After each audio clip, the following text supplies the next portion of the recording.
Well, hello everyone. This is Shannan Vance-Ocampo. I use she and her pronouns, and I serve as the General Presbyter for the Presbytery of Southern New England. And this is Connecting Our Conversations, our podcast space for conversations that push the edges of our faith and help us to deepen discipleship. The Presbytery of Southern New England is a regional governing body in the Presbyterian Church, USA. Today's podcast episode is going to be a little bit more didactic than usual because we are going to be talking about a program in the Presbytery for this summer that is open to everyone, a summer book study, something that we are bringing back after a hiatus of a couple summers. And so please keep your eyes peeled in your email inbox early next week for an email invitation. Joining me today is one of the lead editors of the book we're going to be using, which is Pathways to Belonging. And that lead editor is Erin Weber-Johnson. Hi. And hey, and so we're going to be having a conversation about the book and the incredibly rich theme of belonging and what it could mean for us and faith communities today. I think it's going to be a really interesting conversation, and I hope the book study will also prove really fruitful for everyone. So today's a very special podcast episode, and I am absolutely thrilled to have my colleague Erin joining us. So welcome, Erin. Oh, thank you so much, and thank you for the kind invitation. I'm so excited to talk about all things belonging with you. Yeah, we're excited to have you, Erin. So what I like to do at the beginning is start with introductions and giving our guests an opportunity to introduce themselves in whatever way makes best sense for them, rather than me making it up about you or whatever I think. Let you introduce yourself. So tell us whatever we need to know about you, Erin. Thank you, Shannon. I bet whatever you made up about me would have been fantastic. Well, I ordained you, apparently. So Well, be on it that now. note, I am a non-ordained minister who Yes. uses she, her pronouns. I work at Vandersall Collective. I'm a partner there, where we are a women-owned, queer-led, faith-utilized consulting base out of New York. However, I live in St. Paul, Minnesota, with my husband and two beautiful boys who are 15 and 13.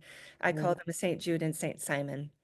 Oh. Um, a little bit about me. I have spent my entire career in the church. So I found the Episcopal Church. That's where I like to say I found Jesus. I found Jesus in the Episcopal Church in 2003.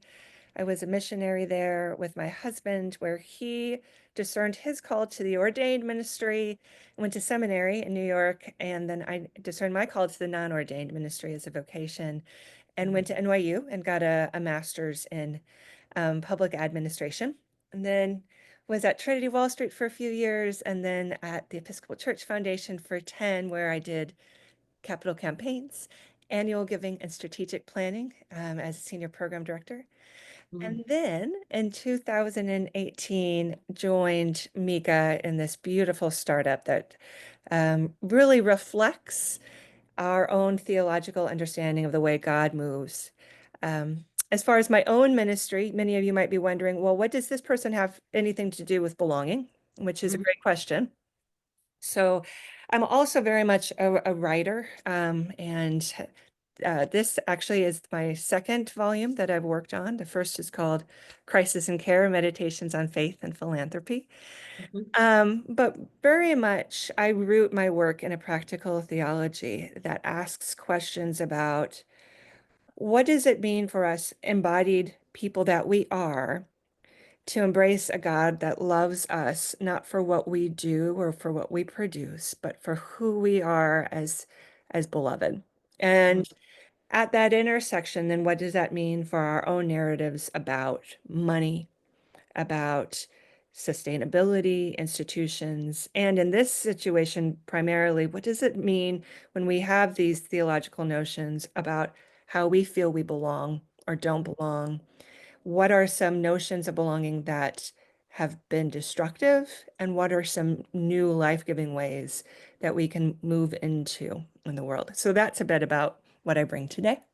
Yeah, that's great. And that tells us a little bit about some of what your Yeah. sort of professional portfolio of work has been. And you know, folks like you in the church help folks like me and many others do the ministry we feel called to. And so it's really important and helpful. And I think we're gonna be doing a lot more together. I'm really excited. The Presbyterian Episcopal Next Steps Ecumenical Agreement has passed and is in now our Book of Order, the new one that will be printed in about a month, Right. and which allows us to do a lot more orderly transfer of clergy and celebrate the sacraments together and do other things. Mm. It's really exciting because I love the formula of agreement in the Presbyterian Church and our partnerships, but I always think the formula of agreement's too small. Mhm. So I've liked in my work, I've always wanted to stretch it out into other denominations and have found successfully ways around the formula to include the Episcopalians and the Methodists and the American Baptists because I think those of us who are in the more progressive liberal main line do better when we do our work together, tend to. So I'm excited about new Absolutely. things with the Episcopalians because we have one church in our presbytery that's in a joint partnership. Uh, Mm. they share land and building and space, and they have a joint corporation between them. And it's really an interesting ministry. So I'm excited about more experiments like that. That's been I going on love that. about 2 decades. So really interesting. So I'm going to hold the book up. Oh, my screen is on blur. Erin, can you hold the book up? Do you have a copy Oh, of it? you did. You did it. Okay, You did there we go. perfect. There you go. Silly blurry screen and Zoom. Anyway, so I want to talk about the book and just jump in. So first of all, was such a hard interview for me to set up because of course there's over 20 authors in this book that are, Right. writing all these different chapters, and you and your co-editors have bookend forwards and conclusions to the book, and then or introduction and conclusion. Willie James Jennings from Yale writes the foreword, and um, I sort of when I was reading the book and making notes for today, I was thinking, well, I want to like interview everybody and do like 20 interviews, but that's very time consuming and that's not gonna happen. But I was like, oh, so I have Fantastic. to really like bring it down, right? But I love Yeah. this idea around thinking about our theology of belonging and what does it mean for us as individuals, and then what does it mean for us in community. And it got me thinking about like my own sense of belonging and various stages in my life around belonging. So if I can, I just want to start with just a couple things from the forward, Sure. Willie James Jennings, because he says a number of really prophetic things about this idea of belonging. Um, he says you have to decide you want this, meaning belonging. Some Yes. things in life are given to us, even pressed upon us. Family, clan, tribe, nation, story, drama, quest, historical burden, responsibility. That idea of, we have our biological family and we have our chosen family, right? But some things must be chosen with a depth of commitment that reorders a life and reorganizes desire. Christian belonging is precisely that thing that must be chosen. It costs everything to belong in this new way. But what does it mean to choose Christian belonging? Mm. I love that like opening question in here. Like, what does it mean to choose? And I think about, like kids in confirmation class, when we talk to them about, it's their choice whether or not to get confirmed. Their parents our theology in the Presbyterian Church, right, is parents baptize the child, and usually when they were babies, so they had no say in it. But now they're of an age where they can begin to choose for themselves whether or not this is the journey they want to be on. And and that's always interesting when the kids have a different choice potentially than parents or It grandparents. is. It But, is. but I also think that that issue of choosing Christian belonging is like all the time, right? For us. I wonder how those words struck you when you first read them, when he wrote them. Well, what it reminded me of is that it reminds me of a deep commitment or a vow that you might make one time, but that you keep on showing up each day to make. Um, it's really interesting because you have to choose what I think that what he describes here is you have to choose a particular type of belonging if you want it. There's Right. lots of belonging that's foisted on us, but Hmm. that could be automatic. But the kind of belonging that is life-giving and liberating is one that's consensual. Right. Right. And I think consent is an important theme that we don't actually, it's a sub-theme, but we begin and we end in invitation Mm. specifically with that in mind. Because belonging itself, and we say this quite a bit, it's the air we breathe. Like there's plenty now of medical studies that are showing what happens to us physically, not just emotionally and spiritually, which are very, very important too, but what happens to our physical bodies when we are feeling exile, what Hmm. happens to diasporic communities Right. physically. And so there's plenty of evidence that goes to show that belonging is necessary for life. We don't exist apart from one another. We can't breathe. We can't breathe without people, Hmm. places, and Right. values that form us.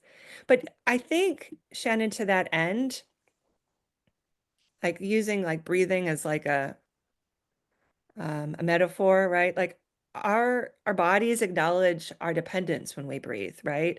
So in belonging, we acknowledge our dependence. Um, there's this rugged individualism, this idea that we must be uh self-sustaining, right? And yet it's a bit of a lie, right? Because we exist in this enduring state of mutuality, of giving and receiving our breath from others, finding our place amid creative creaturely existence, right? Like we exhale and we offer life, our sense of self and our hopes. But when we inhale, we acknowledge that we need that breath, we need that belonging. And so I think because it's a fundamental feature both for individuals and collective people, um, I think that we crave it, but the way in which we engage in it is vitally important as um, there are different facets that distinguish between, I think, Christian belonging that is a healthy type of belonging and all other forms that are imitations. Yeah, and also I love this idea that God is an essential and integral part of the equation, right? Absolutely. And that, the first thing we see in the Bible, Genesis, is all about belonging. God and Right. creation, the creating of creation, right? The ordering of creation is all about belonging and all about, what is our appropriate spot in that, which is not, of course, domination, but is integration. And without healthy creation, we don't breathe, right? We We don't don't breathe. exist. And so it's the most basic and foundational element, and it's also everything, right? So there's just it's global and it's, universal in that way. Well, and I want to say that that is a big part of the why of why we wrote this book, because there was all of these cascading crises, right? I know I laugh with my business partner Mika. Like I'm really tired of saying these are unprecedented times. I'd like some good old boring precedented times. Yeah, It would be yeah, really yeah. great. But but the cascading crises of the pandemic and economic challenges and oh, George Floyd, we just remembered George Floyd's murder Years, yeah. weekend, that's right, and January 6th. And so the toxic soup of racism and sexism and ableism have led to this very odd moment in our common life together. And through it all, Shannon, each of us were caring for families and loved ones and discerning what it means to be in community amid like changing technological changes and new understandings of neurodiversity. And so I think Dustin, but I should say, Dr. Dustin Bennick and the Reverend Dr. Glenn Bell and I, what we really came to is that belonging is the question of this generation, but is also the question of every generation, Mhm. right? It's Yeah. the question of our ancestors who continue to form us and those that will come later on. And so how we define and articulate it, what are the practices that we transfer? What are the ways that it's both affective reality, meaning like where we receive these whiffs of home, Mhm. aligning with where we see it real in tangible form. This is what we wanted to pay attention to, and realizing that even though the three editors ourselves do represent some level of diversity, we represent different generations and economic realities, certainly, as well as very different theological um, places in our spectrum of life together. We recognize that we are one very small piece of the conversation. So that's why we brought so many different authors who are very, very diverse to have the conversation, because we recognized that it wasn't just a matter of um, seeing a bit of um, it wasn't just like this elephant model of, oh, I see part of the leg and you see the other trunk, but rather there are truths that overlap, and then there are truths that exist parallel, and we wanted to have a conversation to flesh those out together. Yeah, it's so helpful. I also, love that at the beginning it's named, and Dr. Jennings again names this, and then it gets talked about in other essays in the book about this warping of belonging that has happened Right. in Christian theology. That's right. And uh, I, I'm just going to read one other short piece from him. He said, "Too often we have made Christian belonging into a prison that Hmm. strips us of all ties and burdens us with a string that forms only a ball ever turning onto itself. The bad record of Christian belonging modulated into horrific form with colonial Christianity and the arrival of racial belonging. With racial belonging, we entered a white wasteland that we are yet to escape, where belonging became a property and life became a series of enclosures that run from the body to our families, from our peoples to nations, from our labor to our loving." That just really, uh, you know, rang out to me in so many ways. Just the 5-year anniversary. I can't believe it's been 5 years since George Floyd was murdered. It feels like it was yesterday, right?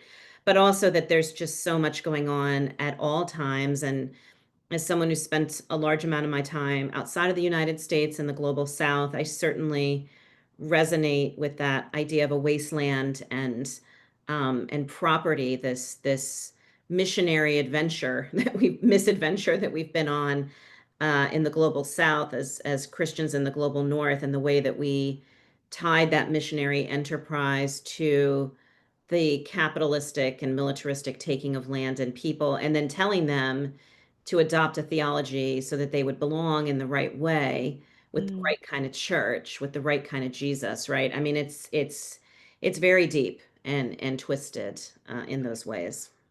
And it pervades our life together now in Mm, so deep yeah. and hostile ways. One of the things, so my chapter is one of the first chapters, and it talks about how, so the word belonging actually comes from the 1400s, and it was meant only to be used for objects. So it was supposed to be around situatedness, right? Like, oh, set that LaCroix over there on the table, it belongs with the rest of the cans, Yeah. the put the cows in the yard, that's where they belong, right? That's Right. they didn't, it wasn't supposed to be around people. This stuff. uh, Yeah. right, it never was. Yeah. But when it did start to include people, when our idea of bodies was that some bodies were objects. And Hmm.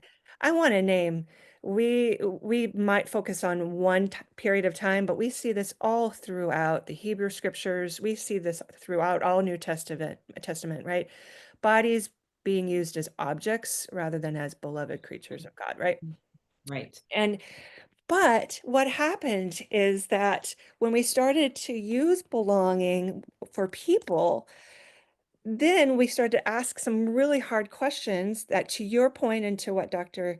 Jennings was describing, of what are the practices that belong? What do I have to produce to belong? How do I make my measure? What does it mean to be in alignment? Hmm.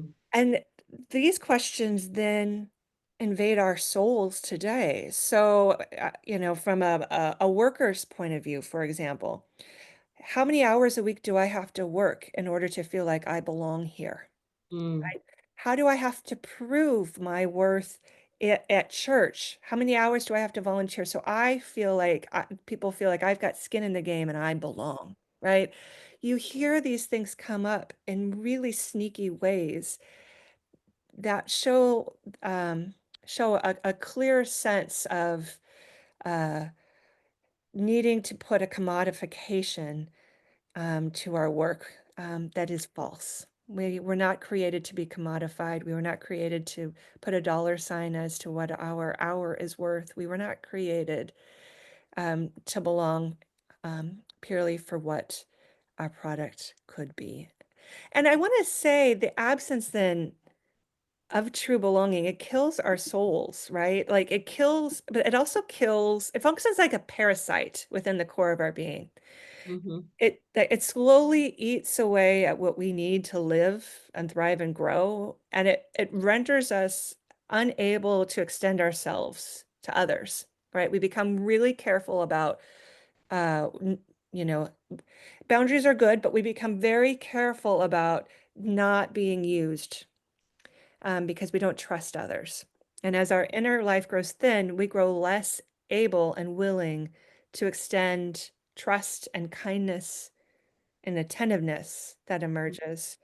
Um, and I've seen it over and over. We pray less, we become cynical, we become questioning of people's motives, and our institutions then become hollow. Um, they become ways in which people prop up just for the hope of sustaining the institution rather than creating communities of belonging that provide liberation in life. Yeah, that anxiety cycle, that fear cycle That's is a right. is such a killer to a sense of community and belonging. And this is what I love about preaching and looking at scripture because, the human condition is all over Yeah, scripture. It's like, that's right. oh, we have still not figured ourselves out, lo these many years, right? I mean, it's amazing. No, I mean, no. the human condition is everywhere. And I remember the late Peter Gomes talking about the Psalms, and he said, I always tell people this story. I just loved it, and I'm sure he told it a million times probably, but he had a woman come to him at one of the parishes that he served before he went to Harvard, and this young woman, a mom in her 40s, came to see him, and she had just been diagnosed with aggressive breast cancer that was going to kill her, right? Very quickly. And she was just distraught, absolutely distraught, of course, and angry at God and angry and said, Yeah. what should I do? What should I do? And he said, I always recommend people read the Psalms because every human emotion and condition is in there. Your Mhm. rage is in there, your grief is in there, your sadness, your joy, Mhm. everything's in there, right? And so I think of that when I preach that story he shared because I do think the human condition is all over the place in the Bible, and it's both the broken human condition, there's plenty examples of the brokenness of human condition and slavery even in the Bible Absolutely. all over the place. And then there's these amazing communities and redemptive stories and it's all in there, right? Our the blessings and the brokenness. And so I really do think it can scripture can take us to those places when we need to really look at what's happening to ourselves, what's happening with belonging. I just want to finish with one other piece from Dr. Jennings, and I'm going to put this piece away, but he said he's talking about then I like how he uses this uh, Christian belonging is this prison and it takes us as a string that makes a ball and it only turns in on itself, and then he talks about unraveling the ball. um, he says intimacy forms a project of living together with difference, accepting new ways of being in the world with new people. And this is ultimately what church, what the gathering is supposed to be, the presentation of Jesus's body extending strings into the lives of all and allowing the lives of all to then extend into the life of God. Mm, That mhm. fixes that curled up, ball and unfurls it and as he closes here. And I love that image of you know, there's, strings and pieces of us that go out into God and come back to us and go out into community. And we're in this interplay between ourselves. Another author of the book, Diamond Hargis, speaks to this in a beautiful way as well.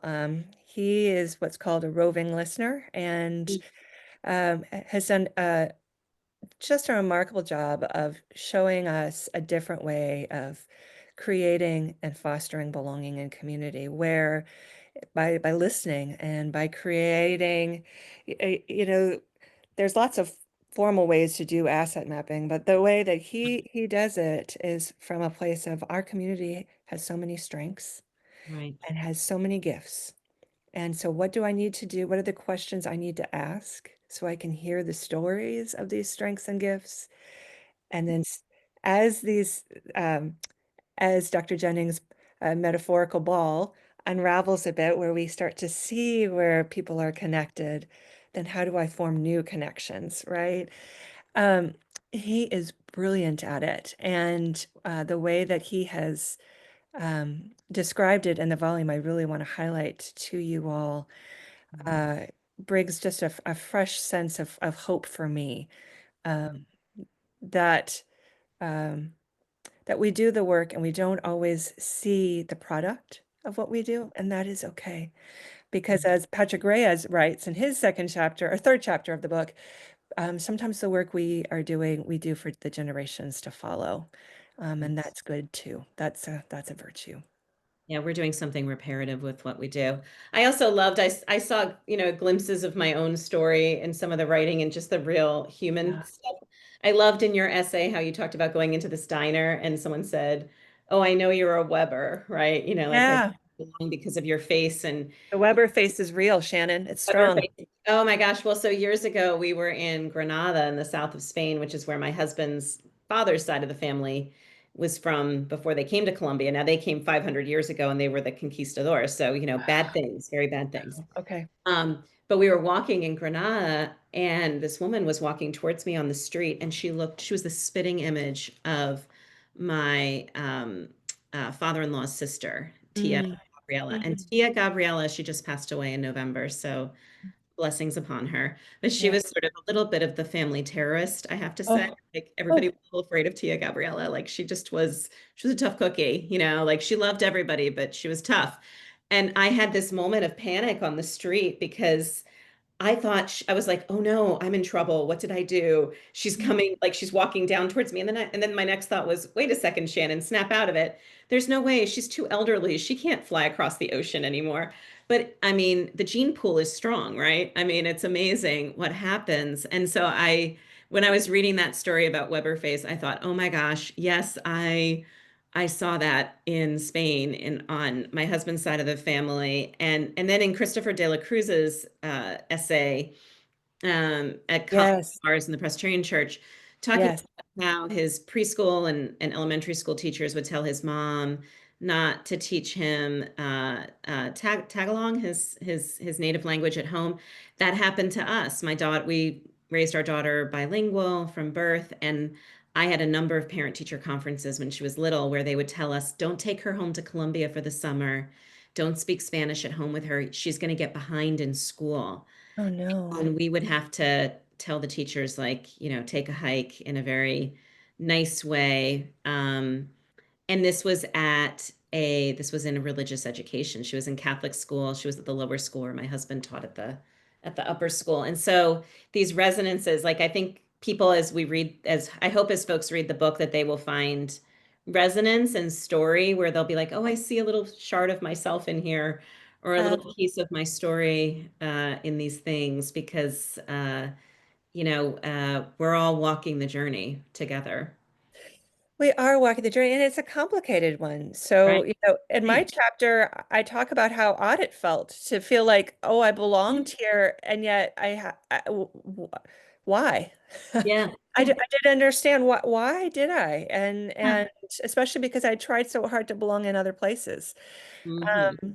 And was that right? Like, what is the relationship to my body and Hmm. a relationship to the community and all the complicated nature that comes with that, that Chris de la Cruz also speaks to as well, about what does that mean to be proud of who you Hmm. are and to live in a way that is one of dignity, Yeah. without shame or apology. You know, there were two authors as well, that describe what it means to be neurodivergent or specifically Oh, autistic in the that world. chapter was fantastic. Yes. Absolutely. And I think, we talk about neurodivergence as a disability, and here they describe it as a beloved gift, one in which at creation we were all together, we were all beautifully diverse, and it was only a bit of a colonial mindset, perhaps. I'll Mhm. use that, that's my language, that said whose thinking is right and whose thinking is is different, right? And so I was really struck by that. And then, oh, we've got a fantastic author who writes about AI. And what is that going to do for our belonging? And what is Oh, that's the question of the day, right? I mean, right? I Like, listen to some podcasts on AI and I recommend them to people, but I always say, like, don't listen to this podcast. Like, it's going to scare your pants off. Like, you're going to get really upset. But I do think it's important to listen to. But it's like there's positive and negative use to it, right? I mean, but what's it doing to us? so on the negative, of course, we begin to wonder what is ours that we've created, what are the unique facets of our being that we are transferring, and what is being lost in the transfer. I want to say also we created a bit of a complex conversation in the volume, because then we had Mike Dando, who talks about Afrofuturist speculative design. That's a lot of words. I'm just going to name, that was a lot of words. Yeah, But yeah. but what it comes down to, and how he has used AI positively, is he works in primarily communities of color, middle schoolers. He brings kids together and says, your community has strengths. Dream about what your future might look like. Hmm. There are no boundaries. And he talks about, for communities that are often told what they can't do and what are the limits to what their life together will be, what it means for people to begin dreaming of uh, a world that looks like them, out of words that are their words, in mediums that are their mediums. So he utilizes hip hop, he utilizes comic books, and there are all sorts of creative work that comes from this. And he utilizes AI in a positive way in that way. He tells of one girl who said, I can't really imagine a future. And by the end had created a superhero, that her superpower was her culture. And all of the stories that came from her culture became what built her up for the world. So I want to say it's complicated. Yeah. Yeah, belonging is all sorts of things. I'm so excited to read this book with others and to talk, hear other people's reactions, and because we all have a belonging story and it's like every day of our lives, right? So I just think it's going to be so interesting. So I have to tell you, Erin, halfway through reading the book, I Yeah. wrote myself a note because I was thinking about the design for this summer book study that we'll read together, and we will work ourselves through over 5 weeks, the 5 sections, June, July. And then I was thinking, oh, and I'll have people, do some journaling in August was my first thought. And then I got halfway through and I was like, oh no, in August, I'll give some prompts and people can write about their own story of belonging. And then I get all the way to the end of the book, and there's this invitation from you and the conclusion about Yeah. writing the story. I'm like, oh, great minds think alike. And so, but I, but Well I done. love, the other thing I love is that, in your introduction and in the conclusion, you offer invitations in both spaces. An invitation as people begin, and an invitation as people end the reading part of it, which is not the end, of course. And Right. and so I wonder if you could reflect for a minute about this interplay between invitations and belonging, because I just think it's really interesting that you start and stop with those two ideas put together. Absolutely. Well, as Dr. Jennings said, you have to want this. You Mm, have to want this. And in that wanting, there's the choice. And so we believe that uh, through invitation, one makes the choice. But what I want to name too is that for those that are listening, your story, your words, your experience is vital to this conversation. The conversation hasn't just ended when the volume ends. mhm. You are important. Um, and so with that in mind, we offer the invitation because we want the conversation to keep going. We want to find one of the other crises I believe is happening is we don't see a lot of imagination because, you know, these these false notions of belonging strips us of life and strips us of our ability to dream futures together, right? So by sharing vulnerably, by giving of the resonances like you have beautifully embodied already in our time together, by unraveling some of these other notions that we've held and saying what is ours to hold and then what is ours to let go of, we can begin to experience the collective vulnerability that's necessary for shared thriving, for shared loving. Because if we exist in a state of mutuality, if we exist in a state of codependence, or not codependence, counterdependence, Right. that means that I am me only because you are you. And we have to be able to invite each other's conversation in order to be who we are together. Yeah. Yeah, my idea for August is that people will get a prompt every week to help them deepen this sort of journaling, writing practice during the month around their own sense of belonging with some different prompts, and that those who want to can be paired up with someone else to check in with a I couple love times that. and to go back and forth and share with each other, sort of like a, and hopefully somebody new that they haven't met before or that they didn't know, and in trust can share with them, which that's sort of my hope for the second half of the summer, is that people have that opportunity, and also that it's a summer book study, so people are going to dip in, they're going to dip out because of summer schedules, but that it'll be there for you to come back to. And so, Absolutely. yeah, so I'm hoping that that way of using that invitation will be fruitful for others. That's what I'm thinking of right now as a way to gather voices and also to gather people as they would like to be. To create a structure Yeah. for future conversation. It reminds me, so I can call her now Reverend Dr. Mihi Kim Court, Mhm. uh, has a fantastic chapter where she talks about too many too many cooks in the kitchen Yes. and what it means um, to create these spaces of care Mhm. that look specifically like you. And Mhm. I would love for the conversations that take place that you're engaging in to be a place that reflects specifically you. It doesn't reflect necessarily, some prescription. And that's something that we really shy away from in the volume, right? Mhm. We talk about different facets. We've got five that we think sort of guide and create structure, but rather we recognize that because this is a polyvalent um, definition, because we exist only in seeing the glass darkly, right? We need the reflection of your bodies and your stories in order for us to get to be more mindful of the totality Mhm. of belonging. Yeah, and I'm also, one of my other hopes for this is that this idea of belonging, when you lead a presbytery, a governing body like ours, it feels really diffuse, very different than, Yeah, my first two calls in ministry. I've had four calls now, two in the parish and two in judicatory work. And, when you're in a congregation, the community is tight and much more bound together. And this presbytery, of course, is three states. that's right. It's New England, which is hyper individualistic. That's the culture of New England.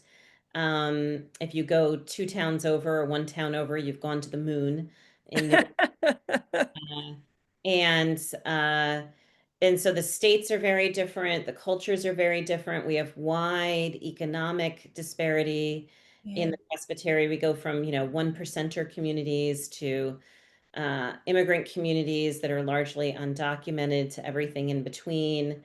I always tell people the one kind of community we don't have too much of in this presbytery that I had a lot of in my previous presbytery is rural communities. We don't have a lot of rural churches. We only have one in this presbytery, so we're very urban, suburban, but and very beach oriented. The churches kind of string out along the waterways, and so holding community and holding belonging with each other in adjudicatory is such a challenge. Yeah, And, sounds and so, one of my dreams is, as we talk about this book, is to talk about that, right? Is talk about what is belonging in that context, because it's such a multi-layered thing to think about good. belonging, and for all of us. And so, what does it mean in a presbytery? What does it mean when we think about connectionalism, being the body of Christ for this place, connected to each other? So I'm curious about that, and I'm also curious about this idea of interrogating our theology of belonging, which is something that happens in the book as well as, um, interrogating what it means and interrogating the theologies that got us to where we are and maybe reframing those for where we need to go. I Mm, appreciated some of that in the book as well, because I sense a lot of interrogation in the book as well, but in a very. really open and invitational kind of a way. And I want to name too that the invitation absolutely is to interrogate, and it's also to dream of a new way to be. And I want to hold both in tension, that because I think both are necessary for this moment and are crucial. Um, I've seen, we've seen a lot of deconstruction happen Mhm. in institutions. Right now, we see deconstruction of social systems. We're seeing a lot of deconstruction of relationships as we're deconstructing our own theology around what it means to belong and who to belong to. I think that there's a crucial need for us to imagine uh, what a God that loves us because we are wonderfully and beautifully made, because we are gods, right?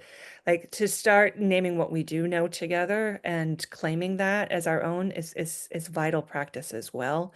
Glenn Bell does a beautiful job of that in his chapter, I think, of Mhm. of creating sort of a foil for much of the interrogation, but saying this is what I know to be true as well, and this is what we can invite. And let me say, it's not a one size fits all situation. Rather, it's very contextually and locally based. Um, but imagining together is going to be a crucial practice, I think, in order for us to begin living as neighbors and that neighborliness that Walter Brueggemann always talks about what it means to be in covenant. Yeah, no, it's really helpful, and I hope that the considerations will be rich for everyone. You've talked a little bit about it, but any other hopes and dreams about how this book will get used in the larger church that you all had as you put it together and as you Uh, worked with this cadre of writers? So when we were very clear when the three of us got together, there's all sorts of institutional realities at play, even for the three of us, right? Like Justin is an academic, and there's always the published parish mentality. Um, Glenn is nearing the end of his career, and there's always this idea of what does it mean to have a story and to live into your story. And Mhm. then there's always me as a consultant, and what does that mean to want to inform the conversation, but more from the margins. And what when bringing all those different considerations to bear, one of the things that the three of us were very clear about was that our primary goal, our only goal, was for it to be an active care for the people and communities that we love. And Mm. so I hope that it will be used just for that as an active care. I hope that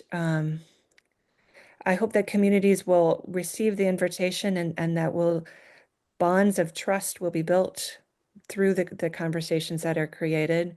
I hope more judicatory bodies like yours will utilize it, but I also hope that individuals read it and start to feel breath in their lungs again, Mhm. feeling a sense that they can breathe because they're unlocking things that they were holding that they didn't know they were holding. I hope that it provides a sense of hope for those that are doing the work, um, but are doing so in unimaginable hardships and in ways that it doesn't feel like um, they'll see the good anytime soon. I'm actually reminded, this is not related to the book, but it's where I am seeing hope as an act of belonging. Um,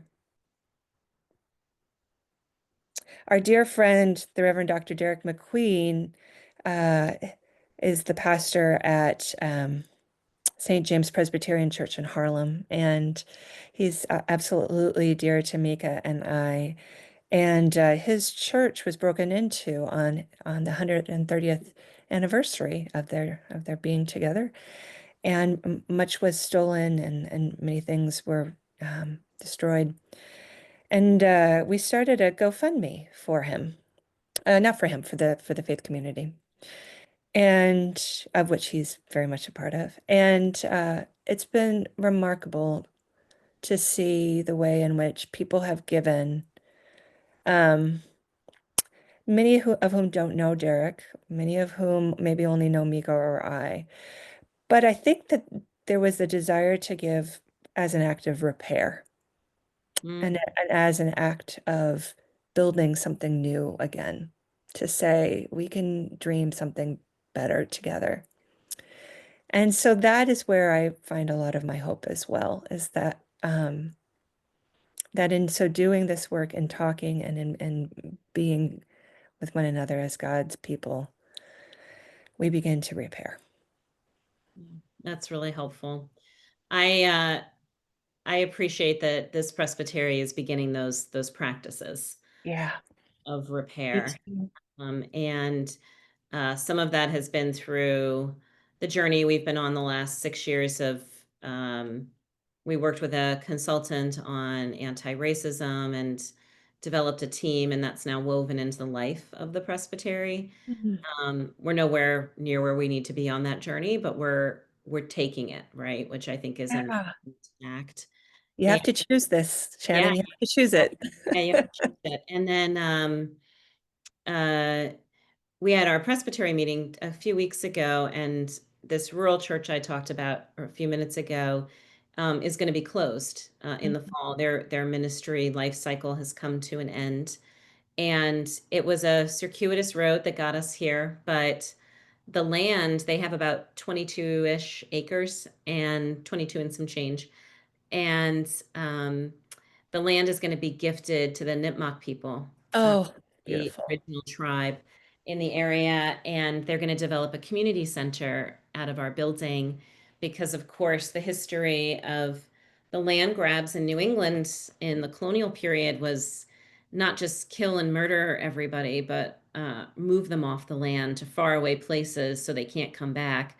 Well, those faraway places are today Quebec or uh, Wisconsin or Kansas. They're not that far now, but they were then. It was like the ends of the earth then. And so our partners up in northern New England wanted to return some land and found everyone was on the other side of the border that was Mm, left, the ancestors that were left of that tribe. And so they have people that come back to this land and this territory, this part of Massachusetts, from faraway places to return and to be reconnected to the land. And so they're going to mm, be able to use the space for that, and then also use it with those who are currently here and based in Massachusetts. And we heard some really interesting stories about things that elders are teaching younger generations, reteaching them how to hunt, uh, yeah. reteaching them how to be on land, reteaching language. And so um, it was a very powerful moment to have a few folks from the tribe join us at the Presbytery meeting and share just a little bit of their story. And we'll have a series of ceremonies in the fall to do this return, and are working on that now. And have a great team in the presbytery working on it. And so these are things we probably couldn't have imagined a couple of years ago, but that are beginning to happen. And I do think this helps us to belong better. Um, Mm, I and agree. to know where we came from. And again, like you said, belonging is something into the future for generations that we may not yet see and even know. And I asked one of the elders at the church at the meeting, I said, "How are you feeling about this? How are you doing? Your church is closing." And she said, "Oh, I'm just so excited. I'm excited for a couple months from now driving down the street and seeing children playing in the fields. Mm, That's what I'm excited about. I'm so excited this is happening." And so for her, there wasn't this grief of her church closing, but this promise for the future that she was holding on to and shared with me just briefly in a conversation. And so, these are the sacred, holy moments in ministry, right, where we really see belonging taking on very different forms. And you can imagine a future, but we probably can't imagine all of it. And so, yeah, um, that's so right. that's very, very special stuff. And so I hope we can talk about some of those stories because we've all probably participated in something that has been reparative in some way. It may not be something as large as that, but it could be something in a relationship or in a community. And that helps us to deepen belonging as well. So I'm I so agree. grateful for this book and these stories that are here in it. So I am too, actually. put It's it been all a great together. gift. It's been a great gift to work on it. It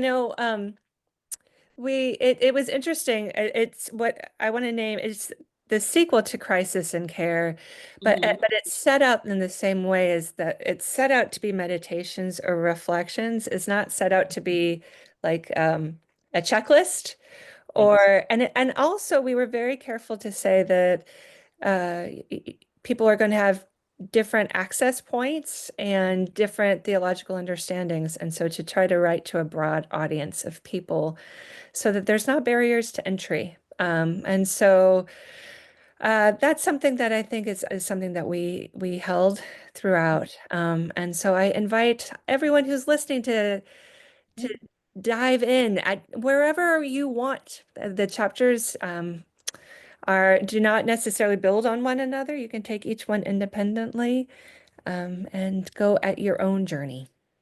Yeah, and they're bite-sized. I appreciated that. So I read Yeah. it in series. So as we close up, Erin, we could talk forever and forever, I know, but I like to ask people sort of a closing question about life and work and ministry. There's a podcast I listen to called Outrage and Optimism, which are, good words for today, right? And so what's sort of a place in your work that maybe outraged is too strong a word, but where there's struggle, right? And a place in your work where you see hope. Mhm. Presbyterians, of course, like to call the struggle depravity, but we won't go that far today. In an ecumenical conversation, we love to talk about our total depravity. So my favorite conversation is Presbyterian. So, but where's the struggle and where's the hope? And I think we're all kind of somewhere in between those two things. But what's it like for you these days? Yeah. So, in our clients, what I'm finding is with the depravity, with outrage, I would say there that in the absence of knowledge, in the absence of knowing what's ahead, in the absence of having clear structure geopolitically with all the different crises that are happening, and frankly being exhausted from the pandemic, Mhm. people aren't always their best selves. And so I think that the thing that makes me unhappy and angry more and more is that lives are treated carelessly. Mhm. And I see that carelessness in my work a lot. It's uh, people are taken for granted in and throughout church and institutions in ways that are really painful to watch. Mhm. Um, I think that hope, what brings me a lot of hope is that just this morning, Mika and I finished a fantastic capital campaign, and uh, it was for a church and a judicatory body, or a camp conference center that had a church on it and a judicatory body. It was a very large situation. They didn't think that they could do it, and they did it. But in so doing, they repaired many of the disconnects that were taking place in the local community Mm, and had an opportunity to reconcile with many of the local leaders there. And so that, I think when people think about raising money, they think about the things that will happen at the end, but the process itself was one that was really quite reparative. And that's what brings me hope today. yeah, there's always resurrections happening.